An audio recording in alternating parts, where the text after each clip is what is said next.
you are looking at it, you are looking at the Legend of Zelda Timeline. And I'm going to be covering this and then revealing something that I have planned in the end of the video. So let's start this and hopefully not spoil the entire series. Alright, so in the beginning, we have the three goddesses, Din, Faror, and Naryu, the goddesses of power, wisdom, goddess of power, wisdom, and courage. My bad, sorry. And so, Din, the goddess of power, she created the planet in the rocks. Naryu, the goddess of wisdom, created the laws of gravity, the sky, clouds, stuff like that. And then Fairfor created the life on it, the plants and that stuff. And then after they did this, they left the Triforce with it, which was in the representation of what they valued most: power, courage, and wisdom. And so they left it in the care of Hylia, also known as the goddess. And I believe they left the Triforce. This is my theory. This is not listed at all, but I think they left the Triforce so that if the creatures of the planet so chose, that they could change their world if they felt so inclined to. And that's my theory on the subject, because they live there, so they have the right. But of course they forgot to put in the bad guy filter on it, so anyone can use it for whatever they want. And that is where a lot of the conflicts begin.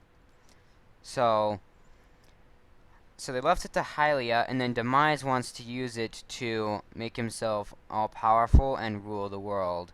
But Hylia is not gonna have it. And so after the humans get beat up pretty badly, she sends them to the sky where they will be safe. Right there. And so she sends them to the sky. And then with the remaining races, she fights Demise and wins, and then she seals Demise. But she knows Demise will one day come back, so she decides to have herself reincarnate with the humans as Zelda. And this is where Zelda gets her power from, and this is why Zelda is so crucial in every game to the villain in there. And so she did that so she could watch over the people and kind of feel how a human feels, but also I think she kind of, this is also my theory, but I think she kind of did it to show the humans with the hero that they have their own power and their own strength, and that they can do remarkable things. And so she creates the hero to show them that they can do hard things, stuff like that. That is my opinion.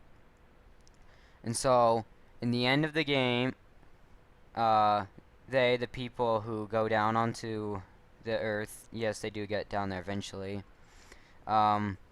They begin to build Hyrule, and then after that, there's a guy who decides to make the Temple of Time where the Master Sword is, and put barriers around it to make sure it stays protected. And so then the next thing that happens is in the Minish Cap, we have Link, who kind of shrinks himself with that magic hat, and then Vaidi is born, and then he causes problems. They kill him, and then in Four Swords he comes back with more power, and Link can't defeat him on his own, so he splits himself into 4 people. And then they defeat Vaidi again. Then we have the Ocarina of Time. Oh, by the way, the Minish Cap and Four Swords are in a civil war, which is why Link number 1 is forgotten. Is because all of his stuff is destroyed. Kind of sucks. He makes it, the place is made, and then yeah, gets destroyed by a civil war. So eventually, they become unified, and there's peace. But then in the Ocarina of Time, Ganondorf, Link needs to become the hero as a kid, and so he goes and he goes through these things, and he grabs the Master Sword. Little does he know, he has literally like unwoven every single protection. And this allows Ganondorf to turn the world into the Dark Realms. And as a kid, Link is not strong enough to take him out. As such, he gets sealed for 7 years to become an adult, and then as an adult now being able to wield the Master Sword without any difficulties because the thing is huge. So now he goes to go and face Ganondorf and restore the Sacred Realms to what it is. And so eventually there's a point where if he dies when fighting Ganondorf, and who becomes Ganon, if he dies, then we get basically all the old games. In which case, they have to keep Ganon down and make sure that he doesn't come back to terrorize the world.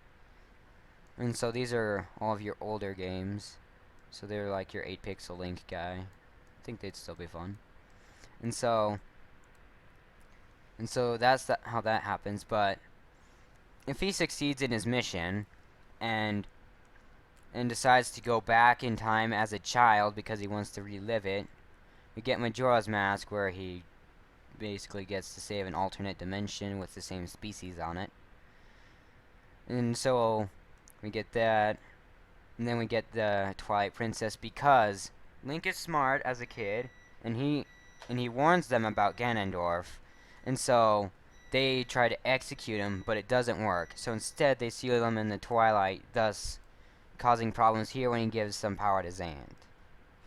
Then we have Four Swords Hyrule Adventure that follows after that. Now, if he just decides he wants to stay as an adult, they seal Ganondorf, and then when Link gets old and dies and after his good life, there's no hero, and Ganondorf comes back. They think a hero will come, but no one does. So at the last minute, the king uses the Triforce to flood the world and seal Ganondorf once again. But then Ganondorf comes back in Wind Waker, and he begins his hunt for Zelda, trying to make the Triforce come back again. And so, in that, he takes Link's little sister, and he does not like this one bit. That's his sister right there. And so he does not like that at all. So he goes and hunts down with his good friend, the King of Winds, I think. I can't remember. But the boat here is alive, and trust me, he is a good character. He's nice and awesome. And so then, in Phantom Hourglass, they want to look for a new continent to live on, and they do, and then we find the place with this railroad spirit track set up, and these towers protecting an evil guy, and some derp guy decides to take it out. So yeah, Toon Link Timeline from that. Now why am I showing you this? Because I want to do Legend of Zelda Let's Play chronologically. Skyward Sword to Four Swords is the goal. And then it'd be really fun to do the other two ones as well. But the main goal is here. I mean, I will do this one if I die, but I will do my best to not die, because I don't want to die. Dying's not fun. And so, yeah. I know that MC has started Skyward Sword, and he might begin to do the timeline. He said, I've started the timeline. But I promise you I did not start this because of MC Gamer. I thought of this a few days before he revealed that. And so, yeah. I have ordered the equipment I need to begin record. Well, I will.